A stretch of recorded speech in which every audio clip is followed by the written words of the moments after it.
Hey everyone, welcome to this week's Chalk Talk. We are in for a special treat where we have the assistant coaches here for men's and women's tennis at Clemson, Amy Sargeant and Matt Walters. Guys, thank you for being here. Really, really appreciate it.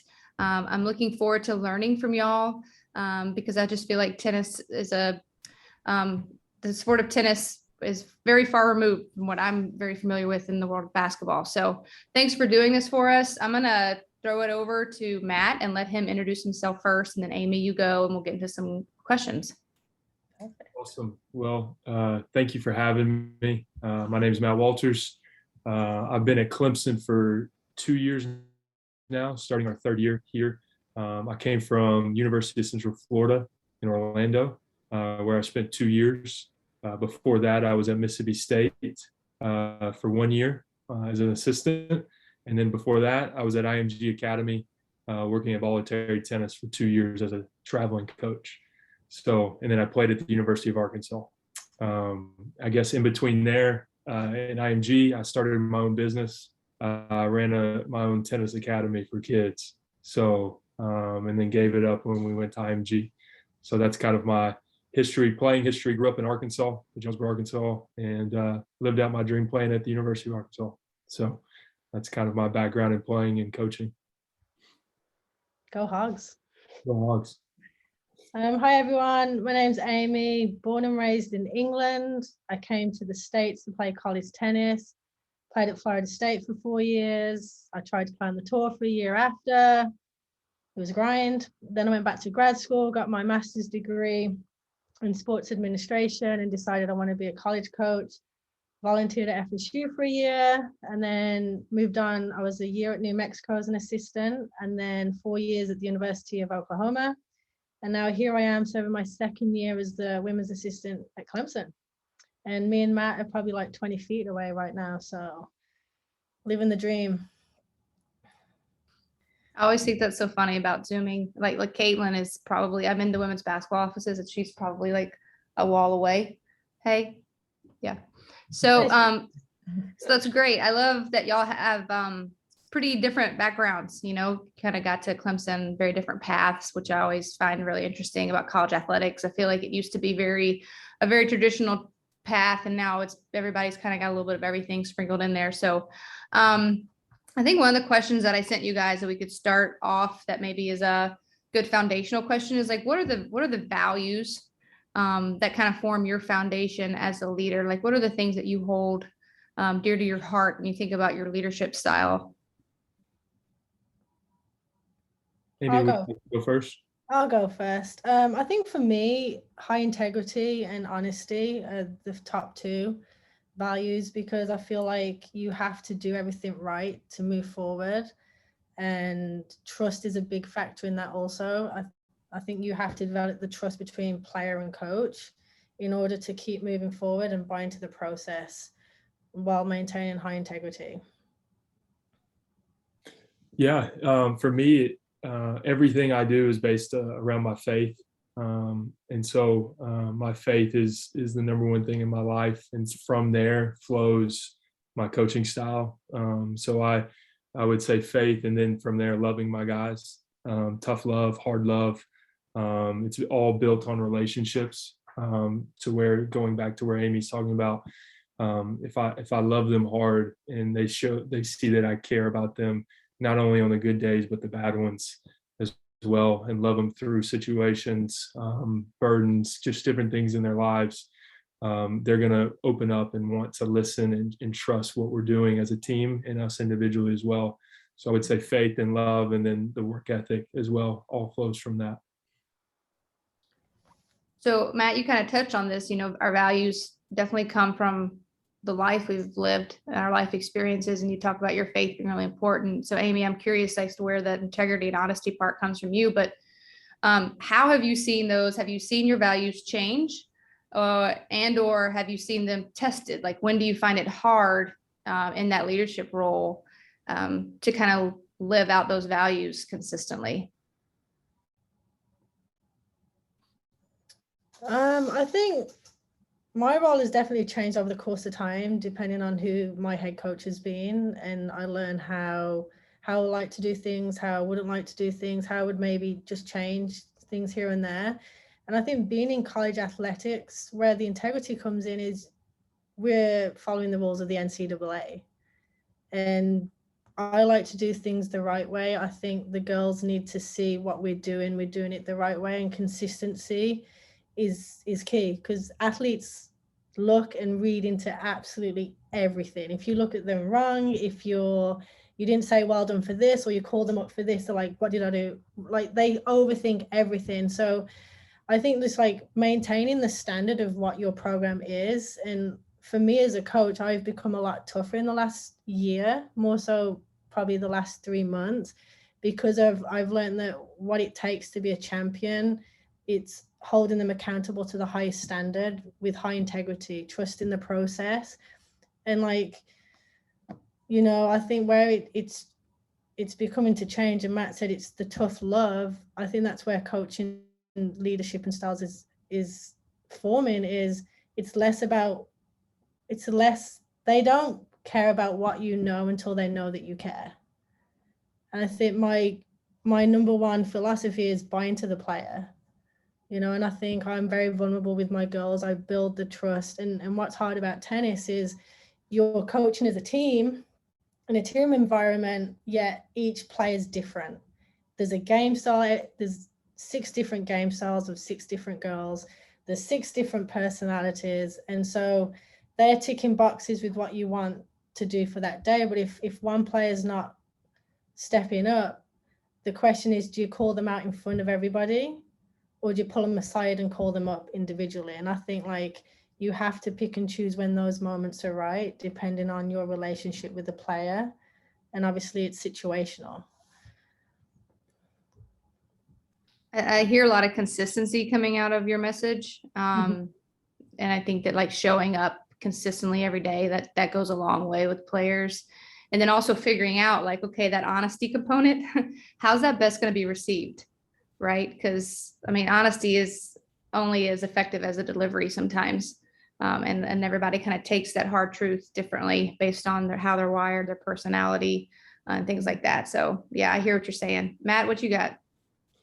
No, I think you make a really good point. Like, when are your core values tested the most? And it's when you don't hit the expectations that you had for yourself and for your team. And that's it really tests what's your foundation in life. Are you going to take your anger out on the guys who didn't perform at the result that you wanted them to, or felt like they should have? Or are you going to look inward at yourself and first see, like, is there anything I could do differently? Is there anything I could have done this week to prepare them better? I always try to look inwardly first. When I start looking outwardly, it knows I'm being selfish and prideful, and not wanting to look at the things that I can do better. So I would say that the difficult times where we don't hit expectations is definitely when your core values are tested, because you more act out of emotion and less out of the love and the faith and whatever my core values are. I don't react in that way. And that's when I have to go back, and I've done it before, whether it's with a 10-year-old that I worked with when I was 23 years old, or a 16-year-old girl at IMG, or my guys now. You know, it's the humility in the sense of, like, you have to go back and apologize. And it's like, you know, I messed up. I became quickly angered when I shouldn't have, and I have to look at myself. And then I think players respect that when you do make a mistake, and when you don't hit your own expectations, you go to them and you let them know about it, and you move forward, and you start working even harder to try to figure it out. You, Amy, you talked about, like, you found yourself getting tougher, and Matt, you're talking about, like, those moments where it's just kind of easier to slip into the default, right? How has that changed for you? Like, what changes within yourself have you seen as you've matured in your career, right? So for instance, Matt, are those instances getting, like, fewer and far between? Amy sees herself getting tougher. Like, what changes are y'all seeing? Maybe you can go ahead if you like. I think for me, I'm a very charismatic, high, bubbly, positive kind of leader. And I think the biggest thing I've learned over the years is I always wanted to be liked as the assistant coach. It's fun, you know, the girls come to you, you get along with them, but at some point you have to hold them accountable to the standard of what our goal is. And I think talking back to integrity, I think back to this weekend, we had a player that was 3-1 up, 40 love, and she called the ball out. It was out, but she didn't stick to her call. And in that moment, I could have chimed in and was like, winning is everything. The ball was definitely out. Change ends. And instead, I put it on her to stick to her guns, you know, because that's where the development side comes in as a coach. It's like, is it win at all costs, or does she need to learn a lesson from this? And I think in the heat of the moment, because winning is everything, a lot of the time, like the old me 2 years ago would have been fighting. I'd be like, that's 4-1, change of ends, let's go. But because it's a fall tournament and she didn't stick to her course, she had to learn in that moment. And so that was a moment for me where I was like, you know what?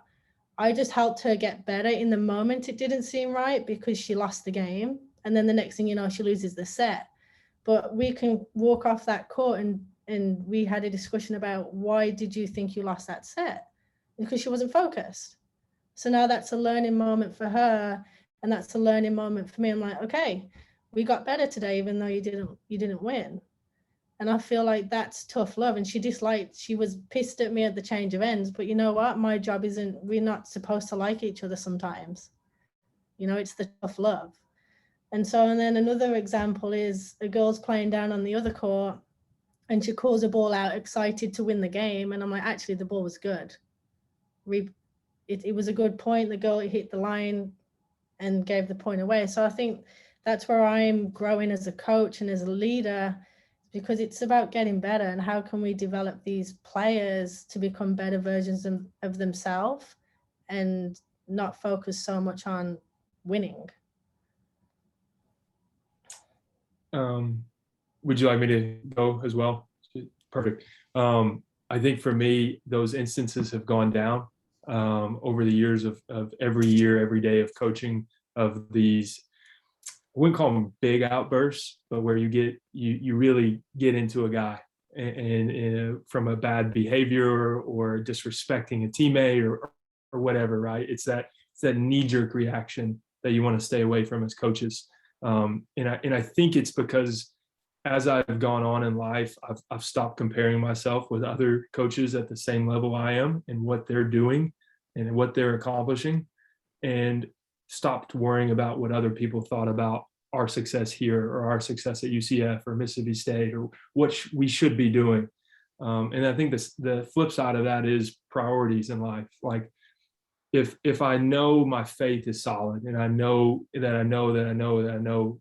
what I believe, and my wife loves me, and I'm going to go home and she's going to give me the biggest hug. And she tells us after we lose matches, she's like, it's just a tennis match. Least competitive person alive is my wife. Least competitive. And I'm like, well, we just worked 70 hours this week and just didn't meet expectations. She's like, man, it's a tennis match. Like, you guys got another one on Sunday. Like, just prepare for that. And I'm like, you're right. You're so right. And so it's those things that bring me back to like ground zero. You know, it's like it just brings you back down of like the why we're doing what we're doing, and just keeping the vision where we need to be, like level-headed. So I hope that makes sense, but that's kind of where the I've had a lot less knee-jerk reactions in the past. So. Well, Matt, I wish that advice worked with my wife when she comes home from a loss. It's not effective, so I don't say it. But I will say that kids also help with that. And I know y'all are expecting one very soon. So that also, the children are a helpful buffer as well with the losing. So, but Amy, I think your point too about, and the comparison trap, totally a thing, which I think also ties in what Amy's saying is like, especially as young coaches or young professionals, we feel like we have to be this certain way because this person's a certain way. Like, I've got to be this tough coach, or I've got to be everybody's best friend. And it's more about like forging your own path that connects to who you are as an individual and how you can be most effective. I saw, Caitlin, your hand. Go for it, babe. It was kind of what you just were asking. I was gonna say, as a young coach starting out, Amy, you said you were focused on like winning and making sure they were like proactive and stuff. But going in on a novice level, you want feedback from everyone, and you aren't as focused on really. I won't say you're not as focused, but like teaching the girls is kind of on the back burners of like putting yourself and marketing yourself as an effective coach. So like, what advice could you give like someone going into it, just how to balance between the two? Like I ask Caitlin, and then myself that every day. Sarge, 1 second. Like Caitlin and anybody else, maybe just briefly give context as to where you are. So, like Caitlin, if you could just tell them what you're doing. I'm the Caitlin. I'm a graduate assistant for the women's basketball team, and I'm in the offices right now. Yeah, your offices are pretty nice too. I honestly, I ask myself that question every day because I think we're always learning, and I think where you grow and get better as coaches and developing in this industry is don't be afraid to ask questions or ask for help, because coaching changes. There's no situation that's ever the same. And I think for me, because I value relationships more than myself, like the player coach role, because I developed the relationship with the player, I've been able to then become the tough love coach. It's not in my personality just to throw down the hammer and be like this and this, because they're not going to trust me, and they're like, who's this little 5'2" girl telling me what to do? I just buy into them. And when you buy into them, they buy into you. And sometimes I got an advice from my coach when I was younger. He's like, Amy, I don't always know what to say, but if I say it with enough confidence, you're going to go out there and you're still going to fight and give 100%. And like sometimes when you're in the middle of a match, these girls know what to do. They just need that little bit of like that nudge from the coach on the sideline. And if they trust you and they know that you trust them in that moment, they're going to overcome whatever obstacle was in their way. So I think as a young coach, you want to be a college coach, just keep learning and like don't be afraid to ask questions. We're all going to make mistakes, and you just grow and you learn from them.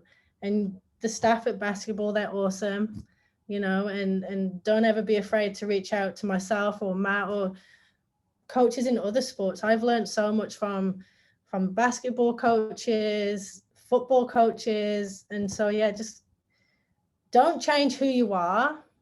Just learn and grow and keep adding tools to your toolbox. I think Thank I you. think for, I think for me, like Caitlin, is when I got to IMG, I was just a small tennis academy coach that got thrown into a big ocean, pretty much. Like I was like a small fish in a huge pond, and I was overwhelmed and didn't have any friends there. I didn't know anybody when I got thrown to Bradenton, Florida. But what I figured out was I had a time where I was supposed to do my job from 7 to 10 and 2 to 5. That was my job. And I was like, the pros are up at the top, the pro coaches. And I'm like, well, I want to be a pro coach. Like, I want to work with some of the best players in the world. So what I would do is I'd go hang on the fence. I would do my job, and then I go hang on the fence for an hour and a half extra. Didn't say anything. I just watched. I watched Kei Nishikori. These guys are top 10 in the world, train with the best coaches. And I just sat there, and I did more than I was supposed to do in my job. But I learned so much. I took a journal. I still have my journal of what I learned from those practices. And eventually they saw me implement some of the things that I was learning where I was supposed to be working. And then they started moving me up. And then they started moving me up. And one day I ended up working with the #1 player in the world for a year in juniors, just because I worked hard and I showed up every day consistently. And it just one day they asked me to work with a guy. And I think it had a lot to do with me doing the extra things of just learning and paying attention. I didn't deserve to work with the guy, but I got their favor.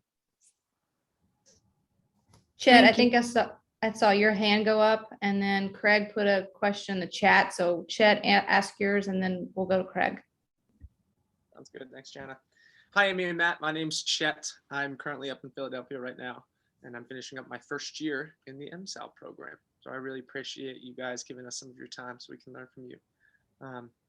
My question question is about holistic quantify how an athlete grows just by watching their performance, right? And I guess in tennis, although my hand-eye coordination is terrible, I'm assuming in tennis you can learn how a tennis player is progressing by how many games he or she wins, right? And the more consistent they are with that, and where they're placing the ball, right? It's easy to quantify. My question for both of you is, how do you quantify the more holistic growth of your athletes? And by that I mean their mental growth, their mental toughness, the mentality. I mean the emotional side of things, their relationships, their leadership potential. So, you know, how to figure out someone has, can you quantify their leadership potential and things like that? So more of the holistic side of things, less of the performance side of things. How do you quantify those? Do you want to go first, Matt? This is Would you like to Chet's go first? favorite question to ask right now, and he loves putting people on the spot with it. So take your time. Amy, did you say you wanted to go or me? No, you're definitely going first on this one. So for me, Chet, I always go back to the bus rides. So I always go back to the bus rides. I go back to hotel conversations. I go to sitting on a bench after a tough practice. I go to those times where either you're one-on-one with a player or that something, an adverse problem happens, right? And their reaction to that. And I get a lot, especially with our team right now, we have a lot of personal life problems going on at the moment, just outside of people's control. And you're seeing them grow in character and maturity and how they're dealing with situations. And so I think number one would be, when something bad happens, how are we responding? How's our attitude when we're responding? And that says a lot about emotional maturity. It says a lot about possible leadership potential, like you were talking about. Like when something bad happens, how are they reacting to their teammates? Are they bringing people together? Are they trying to keep the team together, or are they going off into their own space to handle it on their own when something bad happens to the team? And so I think it's number one, it's the relationship. I can see in their eyes within 5 seconds when something's wrong. Stepping into practice before they warm up, they're starting their jog, I can tell you something's up. And so our main thing right now is learning how to communicate with our team. Like if something's going on, you need to communicate it, whether it's you broke a nail or someone in your family died.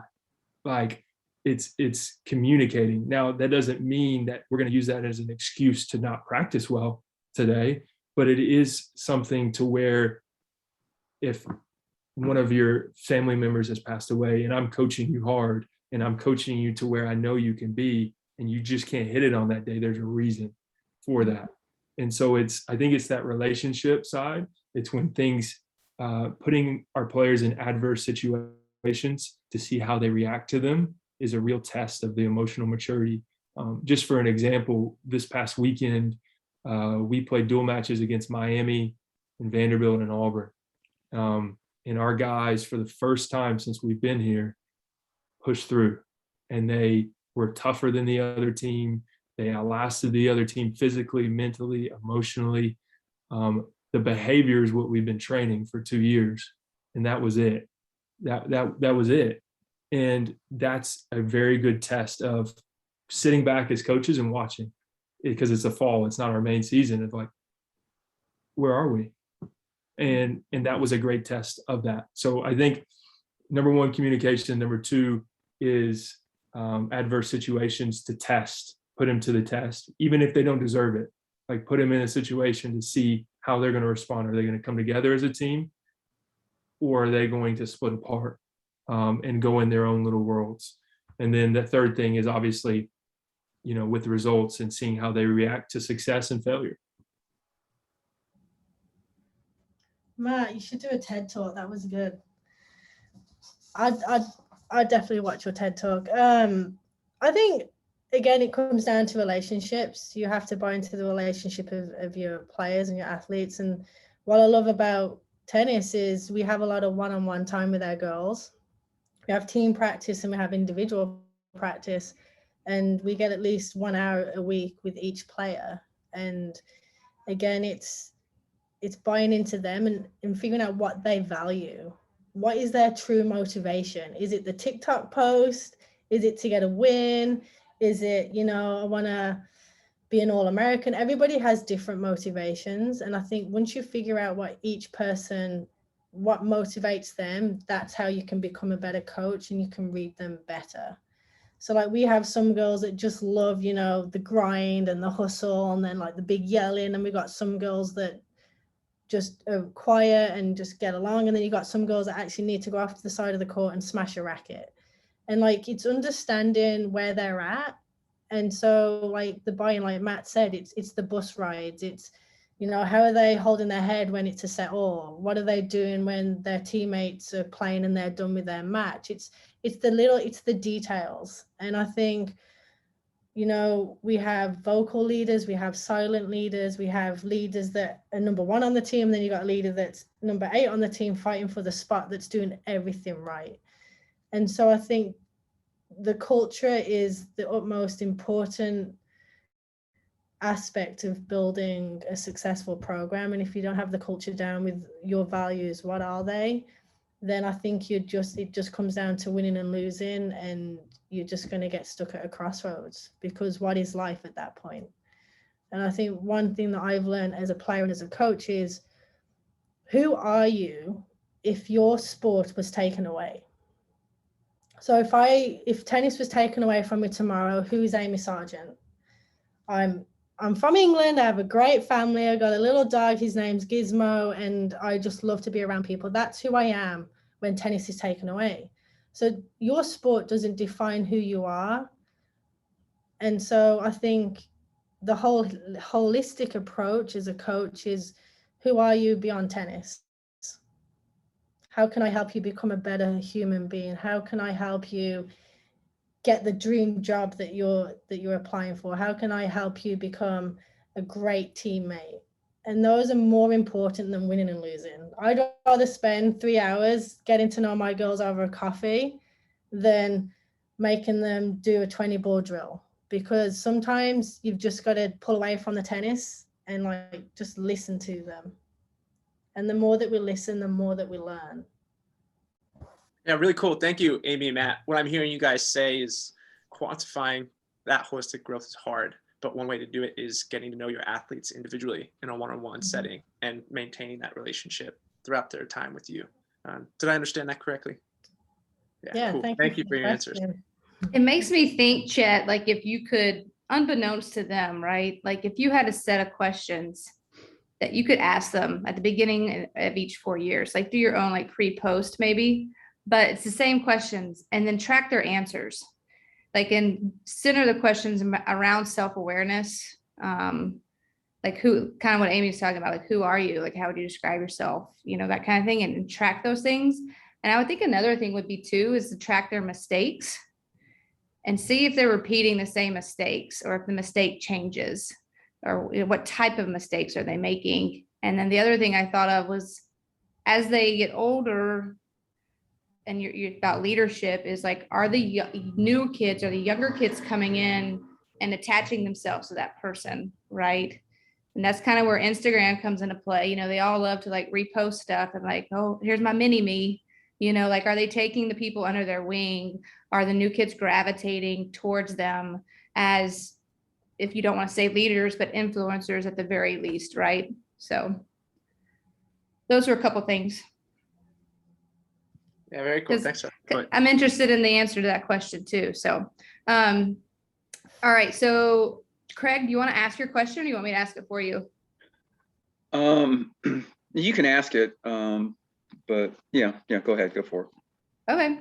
So Craig's a tennis coach actually right here at Daniel High School. So this is probably like very special chat for him. But I'm actually going to ask you for clarification because you ask about any advice on how to maintain emotional stability. Are you talking about your own or your players? Because it That is a could go very, both ways. yeah, I know. I prefer to focus on the players. That's a great ask, but for the coaches, I prefer to focus on the players because I myself, I'll work on that separately.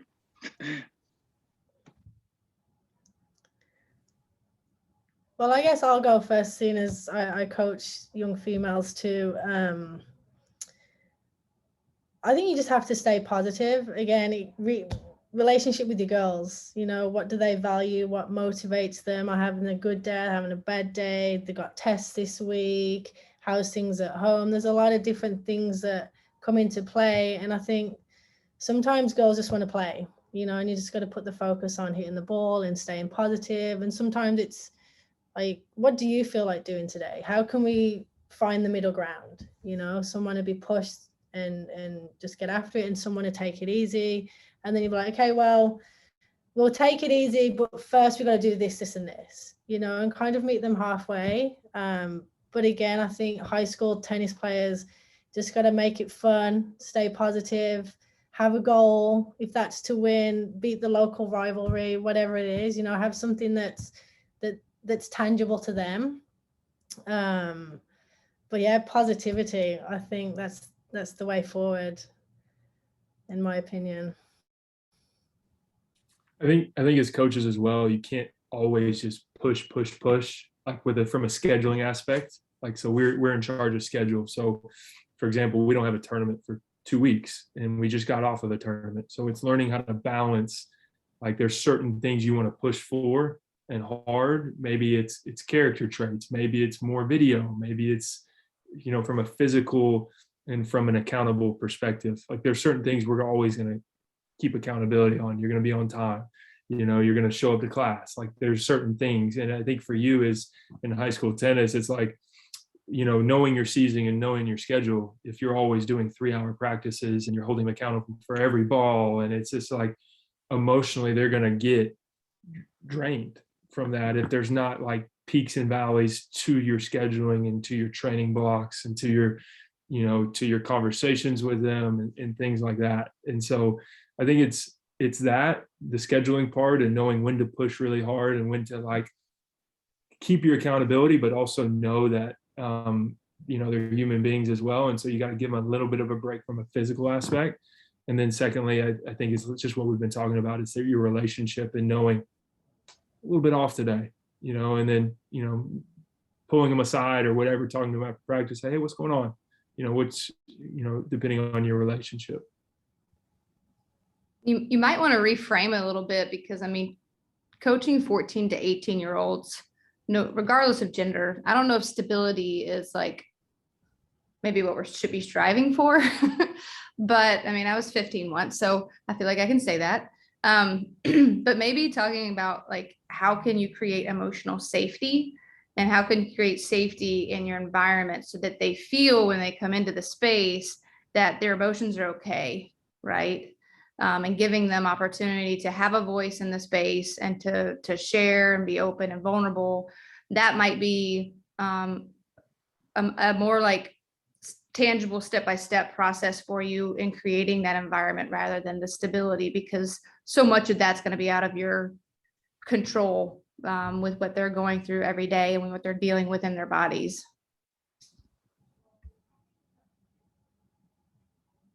Does anybody else have a question? I mean, I can keep going. Anybody have I haven't seen Anna. I mean, any burning questions?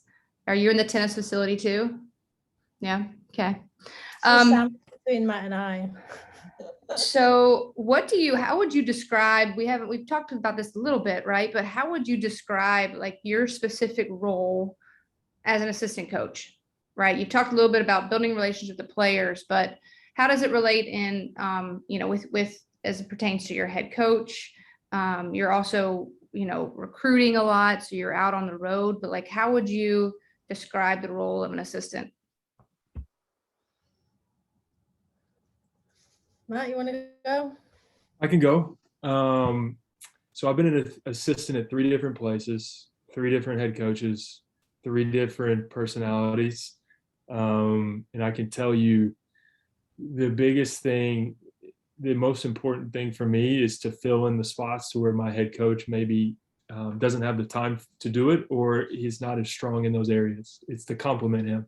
And that's my role as an assistant. It might not be my strengths necessarily, but I learned to make them my strengths.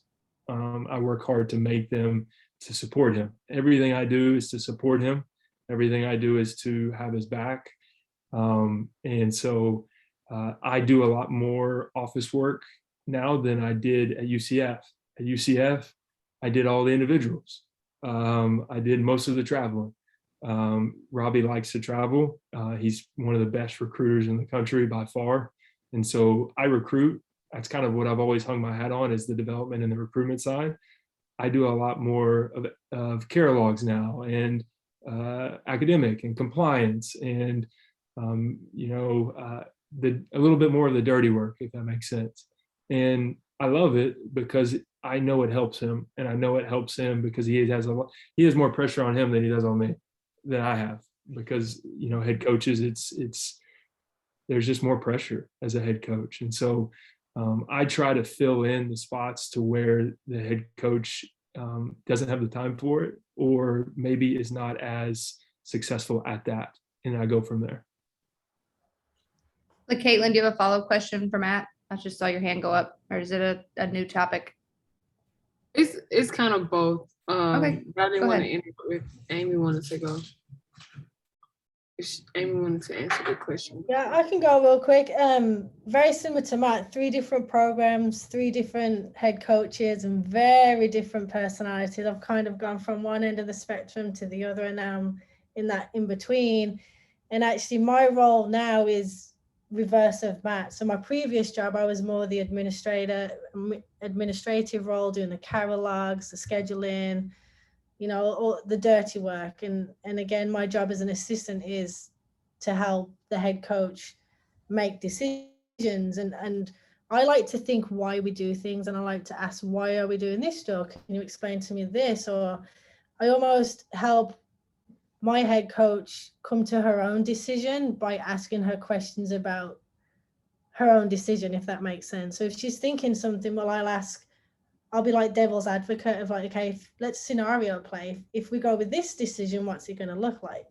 If we went with this decision, what's it going to look like? And so I kind of try and help her be confident in the decision that she's making. And I don't always agree all the time, but she's the head coach, and I will support whatever